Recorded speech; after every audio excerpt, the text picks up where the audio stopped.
하나님 앞에 오늘 예배를 드립니다. 이 예배를 통하여서 하나님 앞에 영광 돌리는 우리 모두가 되게 해주시고, 찬양 가운데 임재하시는 하나님을 만나며 말씀 속에서 기도 가운데 큰 은혜 누릴 수 있도록 역사하여 주시옵소서. 말씀을 전하는 자나 말씀을 듣는 자나 예수님 앞에 온전히 나아가는 복된 시간 될 수 있도록 은총을 더하여 주시옵소서. 감사하오며 우리 주 예수님의 이름으로 기도하옵나이다. 아멘. 우리 같이 한번 인사해 볼까요? 우리 사랑합니다로 인사하겠습니다. 사랑합니다. 사랑합니다. 함께 사랑합니다라고 인사할 때에 하나님의 놀라운 사랑이 저와 여러분을 살릴 줄로 믿습니다. 아멘. 오늘 우리에게 주어진 본문의 말씀은 라오디게아 교회에 대한 말씀입니다. 이 라오디게아 교회 상황이 어떠했는지 매우 중요하지요. 이 교회는 다른 교회들과 달리 연명 치료가 필요한 상황 가운데 놓인 그러한 교회였습니다. 여러분, 내사한 식물 인간에게 연명 치료가 필요할까요? 필요하지 않을까요? 여기에 대한 논란이 참으로 많습니다. 어떻게 결정하기가 참 어렵지요. 그런데 여러분의 부모님이 상황이 좀 다르지요. 연세가 많으신 가운데 갑자기 어떤 병에 걸려서 심폐사로 가는 지경에 이른 겁니다. 연명치료를 중환자실에서 해야 되느냐라고 물었을 때에 여러분은 어떻게 답변을 하시겠습니까? 인공호흡기를 비롯한 여러 가지 연명치료가 필요한 상황인데 이것을 하지 않으면 오늘 죽음에 처하게 될 것입니다 라고 할 때에 여러분은 어떻게 하시겠습니까? 이 중요한 고비를 넘기는 가운데에서 한 집사님이 우리 부모님에게 할 수 있는 무엇이든지 다 하겠다라고 하면서 일시적인 연명치료를 요청했다라고 합니다. 그랬더니 그 고비를 잘 넘겼고 이제는 10개월 이상 더 사시면서 거의 1년 가까이 사시는 가운데 효도할 수 있었다고 합니다. 그리고 거의 교회를 다니지 않았는데 이번 기회를 통하여서 예수님을 이야기하고 그리고 병상 세례까지 그렇게 감당할 수 있도록 시간을 가졌다라고 합니다. 그러면서 믿는 자녀가 부모에게 최고의 효도를 한 것이지요. 그리고 얼마 전에 장례를 치르게 되었는데 그 장례를 치르는 가운데 정말 마음에 위로가 있고 하나님의 은혜 속에 감사한 마음으로 장례를 치르게 됩니다. 물론 슬프지만 슬픔 가운데서도 하나님의 위로가 있다는 것이지요. 놀라운 하나님의 섭리에 감격하게 되고 그리고 다시 만날 것을 기약하면서 천국을 바라볼 수 있는 그 소망이 있기에 온 가족들이 다시 한번 믿음을 회복하는 그러한 기회를 가지게 됩니다. 사랑하는 성도 여러분, 오늘 라오디게아 교회가 이러한 상황 가운데 있는 것입니다. 라오디게아라는 그 도시의 이름은 여기에서 비롯됩니다. 로마의 안티오쿠스라는 2세가 기원전 261년에서 240년까지 살았는데 이 도시를 다시 정비하여서 재건한 이후에 자신의 첫 번째 아내의 이름인 라오디케라는 그 이름을 비롯하여서 라오디게아라고 도시를 새롭게 명명하게 되었고 이 도시는 그때 이후로 생명력 있게 번성하는 도시가 되었습니다. 그런데 안타깝게도 얼마 지나지 않아서 기원전 253년에 안티오쿠스 2세는 라오디케와 이혼을 합니다. 라오디게아 도시는 어떤 도시인가요? 이 도시는 계곡에 있는 도시입니다. 양쪽에 큰 산이 있죠. 그 산으로부터 물을 공급받아야만 살 수 있는 도시입니다. 이 도시는 모든 걸 다 가졌습니다. 그런데 물이 없다라는 것이지요. 그래서 옆에 있는 도시로부터 물을 공급받습니다. 북서쪽에 있는 히에라볼리라는 곳에서 치유의 샘 온천수가 나오는데 탄산칼슘과 미네랄이 풍부한 그 물을 공급받아서 삽니다. 그런데 그 뜨거운 물이 시간이 지나서 내려오게 되면 미지근해진다는 것이지요. 다 식어버린다는 것이지요. 그래서 그것을 먹게 되면 그 탄산칼슘이 들어있는 미지근한 물이 물맛이 너무나 없어서 뱉어버리는, 토해버리는 사람들이 종종 있었다는 것입니다. 물론 그 주민들은 그것을 감수하고 살겠지만 거기에 방문한 이방인들, 관광객들은 그 물을 먹게 되면 바로 토해버리는 그러한 현상들이 있었다는 것이지요. 온천수로도 스파용으로도 쓰지 못하는 그러한 물을 그들은 어쩔 수 없이 받아들여야 했던 것이지요. 또 반대쪽에 있는 남동쪽에 있는 골르세 지역에서 나오는 차가운 샘물로부터 비롯되는 시원하고 신선한 맛 좋은 물이 있는데 그 물이 수로를 따라서 또 내려오게 되면 시간이 지나면서 차갑지 않은 미지근한 물이 된다는 것이죠. 그러니 그 물을 먹어도 시원하지가 않고 갈증 해소가 탁월했던 물이 탁월하지 않은 물, 별 볼 일 없는 물이 돼버린다는 것입니다. 그런데 이 도시의 장점이 무엇이냐 하면 아주 경제가 호황했다는 것입니다. 그래서 물질 만능주의에 빠지게 되는 것이지요. 넉넉하게 자급자족하는 그러한 도시로 번성하게 된 것이지요. 그리고 실제로 대지진이 있었는데 그 대지진 이후에도 회복하고 재건할 때에 로마 정부로부터의 지원을 거부했다는 것입니다. 스스로 일어날 수 있는 재력이 있었다는 것이지요. 그만큼 대단한 도시가 라오디게아 도시입니다. 이 도시에는 금융이 발달해서 은행도 많았고요. 그리고 금세공도 발달해서 금도 풍부했습니다. 순수한 금을 만드는 능력이 있었다는 것이죠. 그리고 이곳에는 검은 양들이 살았는데 거기서부터 얻어내는 옷감은 아주 광택이 나고 세련된 검은 양털로 옷을 만들 수가 있는데 이것이 또 세계적으로 인기 있는 특산물이었다는 것이죠. 그리고 이곳에는 지화 강물이 있었는데 거기에서부터 안약을 만들어냅니다. 안과 병원이 있었고 의료센터가 잘 발달해 있었다는 것이죠. 그래서 이곳에 거주하는 로마 군인들은 관심을 가지게 되는 것입니다. 주둔지로 삼게 되고 그리고 여기에서 숙소를 제공하기를 요청하게 되고 그리고 많은 금품을 지원받기를 요청했다는 것이죠. 그래서 군인들은 이곳에 있는 동안에 많은 의복과 그리고 일일 생활 보조금까지 그리고 저녁 식사까지 제공받는 그러한 혜택을 누렸다는 것입니다. 어찌 보면 도시 사람들은 너무나 많은 부가 있었기 때문에 이 정도는 감당할 수 있었다는 것이죠. 그런데 라오디게아 상황은 어떠냐 하면 앞에 있는 6개의 교회에 여러 가지 문제들이 다 총집결한 상태라는 것입니다. 연명치료를 해도 되고 하지 않아도 되는 상황, 이미 죽음으로 결말지을 상황이었다는 것이지요. 총체적인 난관에 빠져 있는, 가망이 없다라고 말해도 괜찮은 그러한 상태에 있었다는 것입니다. 앞에 있었던 4대 교회는 CPR을 하면, 심장을 살리기만 하면 다시 살 소망이 있는 그러한 상태라지만 오늘 이 라오디게아 상황은 그보다 더 악한 상황에 있다는 것입니다. 더 이상 살 소망이 없는 상태였다는 것입니다. 이미 포기해도 되고 끝장이 나 있는 그러한 상황이었다는 것입니다. 그런데 예수님께서 이 교회를 향하여 침묵하지 아니하시고 포기하지 아니하시고 말씀하십니다. 그리고 편지를 쓰시는 것이지요. 그리고 자신의 모습을 이렇게 표현합니다. 아멘이시오 충성되고 참된 증인이신 예수 그리스도, 그리고 하나님의 창조의 근본이신 예수 그리스도의 모습을 보여줍니다. 다시 말해서 이 라오디게아 사람들이 하나님 말씀에 아멘 하면서 순종해야 된다는 얘기고요. 그리고 어정쩡한 모습으로 신앙생활할 것이 아니라 충성되이 예수님처럼 살아야 된다는 것을 보여주는 것입니다.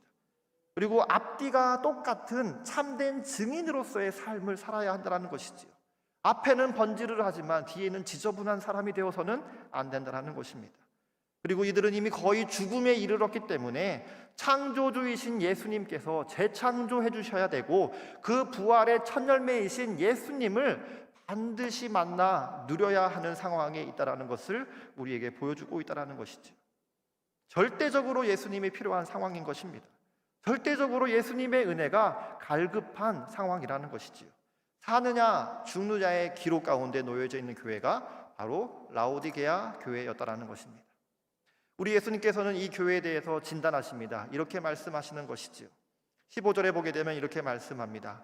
내가 내 행위를 아노니 내가 차지도 아니하고 뜨겁지도 아니하도다. 내가 차든지 뜨겁든지 하기를 원하노라. 내가 이같이 미지근하여 뜨겁지도 아니하고 차지도 아니하니 내 입에서 너를 토하여 버리리라 라고 말씀합니다.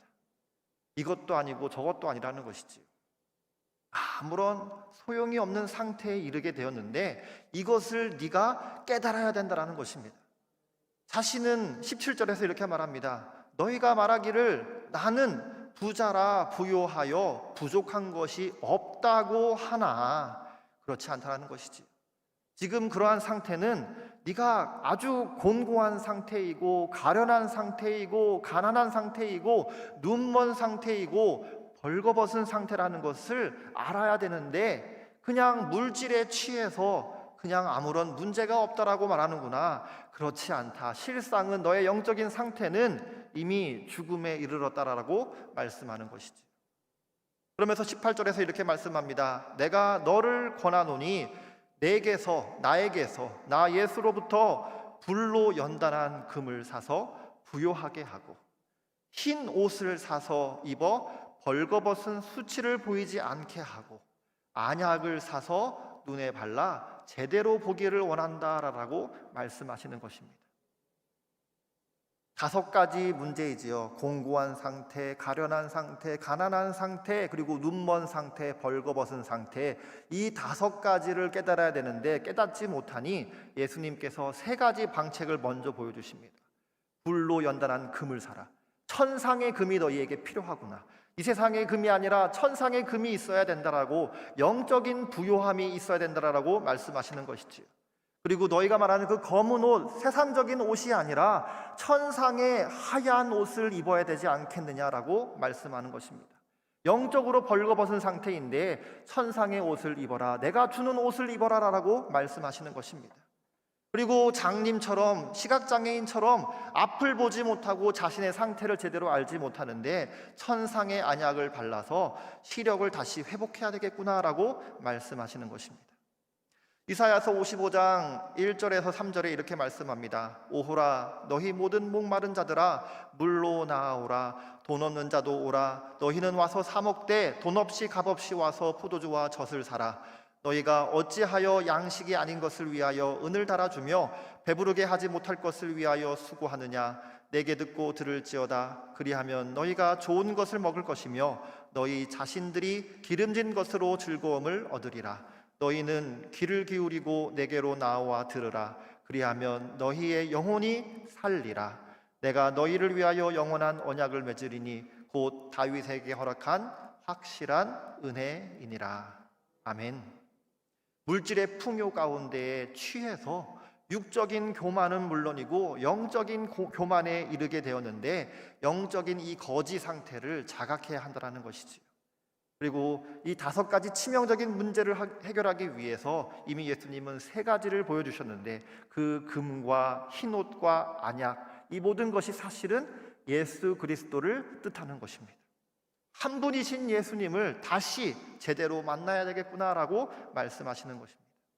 예수님의 그 십자가 보배로운 피로 말미암아 그 피값으로 이미 생명값으로 모든 것이 다 완불되었으니 이제는 은혜로 값없이 거저 사면 된다라고 말씀하시는 것입니다.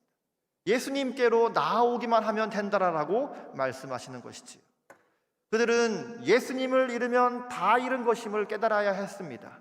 그들은 모든 것을 잃는다고 해도 예수님만을 잃을 수 없다라는 그 믿음을 회복해야 했던 것입니다. 이 절박함 가운데 예수님께서 그들에게 편지하시며 말씀하시는 것이지요. 그리고 19절에서 이렇게 말씀합니다. 물은 내가 사랑하는 자를 책망하여 징계하노니 그러므로 내가 열심을 내라 회개하라 라고 말씀하십니다. 앞에 3가지 해결책을 보여주셨는데 다시 2가지를 더하셔서 총 5개의 해결책을 보여주시는 것이지요. 그 첫 번째가 열심을 내는 것이고요. 그 다음이 회개하는 것입니다. 그러니까 이 5가지를 다 말하면 하나입니다. 회개하여 예수님께로, 예수님을 만남으로 은혜를 입어라라고 말씀하시는 것이지요. 오직 예수님께로 돌아가야 된다, 열정적으로 돌아가야 된다라고 말씀하시는 것입니다. 이미 죽을 지경에 이르렀으나 예수님은 이 교회를 포기하지 않으시는 것이지요. 이미 끝장난 상황이지만 예수님은 끝까지 붙들고 계시는 것이지요. 그리고 회개를 촉구하시는 것입니다. 이미 앞에 안티오쿠스는 자신의 첫 번째 아내와 결별했습니다. 이별했습니다. 이혼했습니다. 마음에 들지 않아서 이혼한 것이지요. 포기한 것이지요. 버렸지요. 하지만 예수님은 끝까지 붙들며 회개하라라고 말씀하시는 것입니다. 여기서의 회개의 촉구는 불신자에게 보내는 천국 초청장이 아닙니다. 이미 예수님과 관계를 맺었고 예수님과 함께 시간을 보냈고 이미 그리스도인이 된 라오디게아 성도들에게 말씀하시는 것이지요. 그 예수님과의 절박한 관계가 이미 끊어지고 있는데 그 끊어지는 지경에서 마지막 독촉장을 보내시는 것입니다. 이것마저 끊어지면 끝이다라고 말씀하시는 것이지요. 그러면서 너희의 상황, 이 상황은 징계에 해당한다라는 것입니다. 그러니 이 징계에서 속히 돌이켜서 회개하라라고 말씀하시는 것입니다. 잠언 3장 11절에서 12절에 이렇게 말씀합니다. 내 아들아, 여호와의 징계를 경히 여기지 말라. 그 꾸지람을 싫어하지 말라. 대저 여호와께서 그 사랑하는 자를 징계하시기를 마치 아비가 그 기뻐하는 아들을 징계함 같이 사랑하시느니라 라고 말씀합니다. 오늘 요한복음 본문에서도 라오디 교회를 향하여서 사랑하는 자여라고 말했듯이 오늘 잠언에서도 아들을 향하여 사랑하는 자는 반드시 징계가 있을 수 있다는 것을 기피하지 말아라 라고 말씀하는 것입니다. 잘못된 것을 고치기 위한 것이니 그것을 기꺼이 받아들여라 라는 것입니다. 사랑하니까 징계한다라고 말씀하시는 것이지요. 히브리서 12장 5절과 8절에서 이렇게 말씀합니다. 또 아들들에게 권하는 것 같이 너희에게 권면하는 말씀도 잊었도다. 이르렀으되 내 아들아, 주의 징계하심을 경히 여기지 말고 그에게 꾸지람을 받을 때에 낙심하지 말라. 주께서 그 사랑하는 자를 징계하시고 그가 받아들이시는 아들마다 채찍질 하심이라 하였으니 너희가 참음은 징계를 받기 위함이라. 하나님이 아들과 같이 너희를 대우하시나니 어찌 아버지가 징계하지 않는 아들이 있으리요. 징계는 다 받는 것이오늘 너희에게 없으면 사생자요 친아들이 아니니라 라고 말씀합니다. 사랑하는 자, 친자녀에게는 징계가 있을 수 있다는 것입니다. 그것을 이상하게 여기지 말라라는 것이지요. 그리고 이어서 히브리서 12장 9절과 11절에 이렇게 말씀합니다. 또 우리 육신의 아버지가 우리를 징계하여도 공경하였거늘 하물며 모든 영의 아버지께서 더욱 복종하며 살려 하지 않겠느냐. 그들은 잠시 자기의 뜻대로 우리를 징계하였거니와 오직 하나님은 우리의 유익을 위하여 그의 거룩하심에 참여하게 하시느니라. 무릇 징계가 다시는 즐거워 보이지 않고 슬퍼 보이나 후에 그로 말미암아 연단받은 자들의 의의 평강의 열매를 맺느니라라고 말씀합니다. 징계에는 반드시 좋은 것이 있다라는 것이지요. 징계 이후에는 큰 유익이 있고 징계 이후에는 큰 열매가 있다라는 것을 말씀해 주고 있습니다. 그리고 고린도전서 11장 32절에 이렇게 말씀합니다. 우리가 판단받는 것은 주께 징계받는 것이니 이는 우리로 세상과 함께 정죄함을 받지 않게 하려 하심이라라고 말씀합니다. 그러니까 징계를 받는 이유는 세상이 멸망할 때에 세상과 함께 정죄되지 않도록 그렇게 하기 위한 미연의 예방책으로서 주어지는 것이다라고 말씀합니다. 그러니 징계가 우리에게 참으로 유익하다는 것이지, 우리를 살리는 것이다라는 것을 말씀하고 있습니다. 그리고 20절에서 이렇게 결론을 내립니다.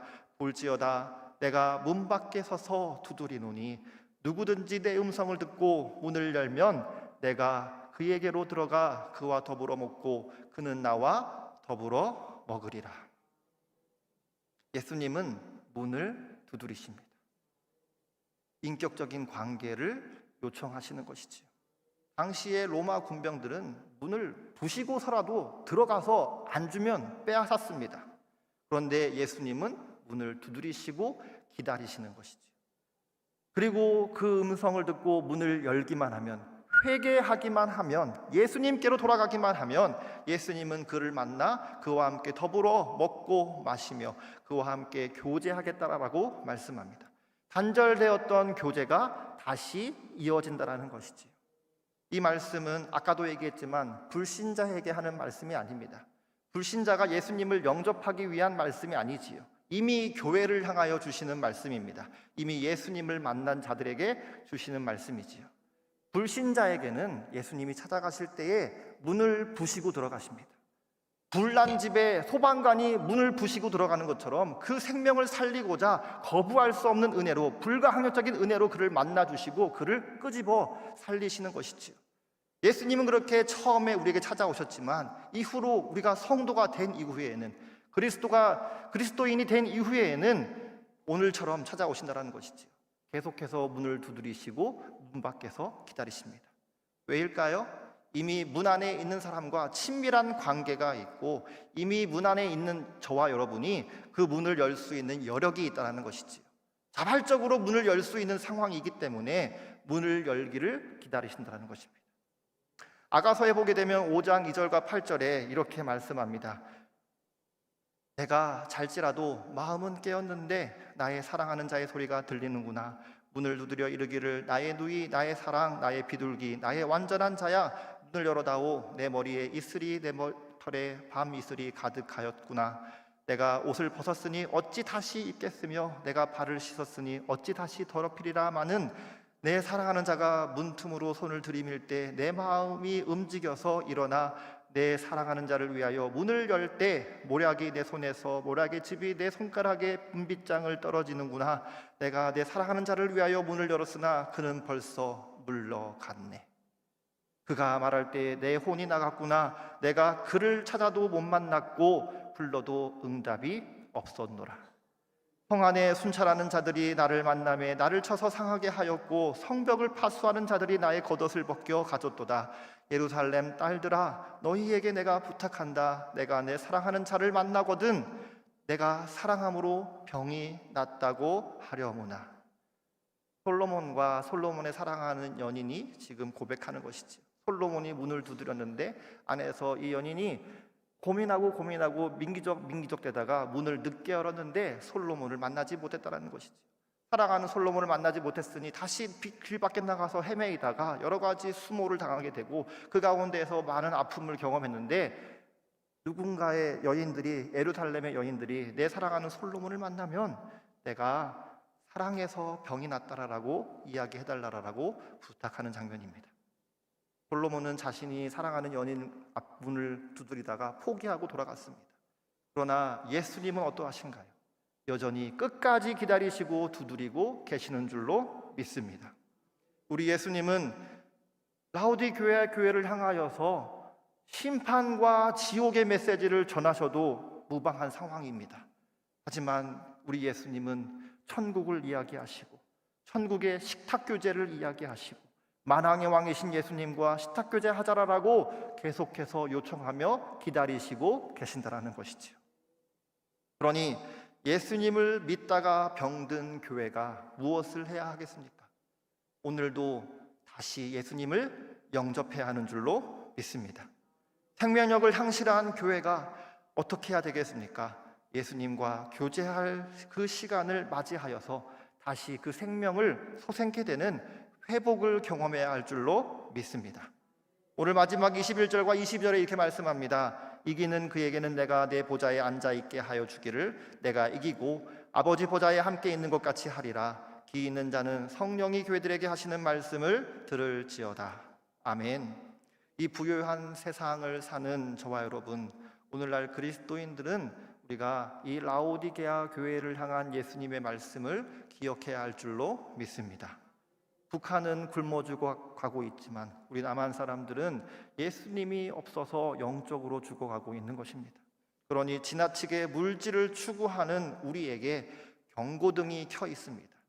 이 경고등의 말씀을 들음으로 인하여서 내 만족, 자기 만족, 이 영적인 무기력에 빠져 있는 상황 가운데에서 세상에 악취나는 음식에 맛있다라고 하면서 만족하고 있는 상황 속에서 속히 돌이키시고 우리 예수님을 깊이 만나 예수님과 함께하는 영적인 교제가 더 풍성해지시고 성령의 충만함을 누려서 능력 있는 그리스도인들 될 수 있기를 우리 주 예수 그리스도의 이름으로 축원합니다. 기도드립니다. 하나님 아버지 감사합니다. 오늘도 우리에게 은혜 베풀어 주심을 감사합니다. 하나님 앞에 예배함으로 예수님을 만나게 해 주시고 우리가 회개하며 하나님께 나아갔더니 하나님께서 우리에게 생명을 허락하시며 좋은 것을 주시고 능력을 주셨다고 고백하는 귀한 체험들이 가득하게 하여 주시옵소서. 주께서 함께 하실 줄로 믿사오며 우리 주 예수님의 이름으로 기도하옵나이다.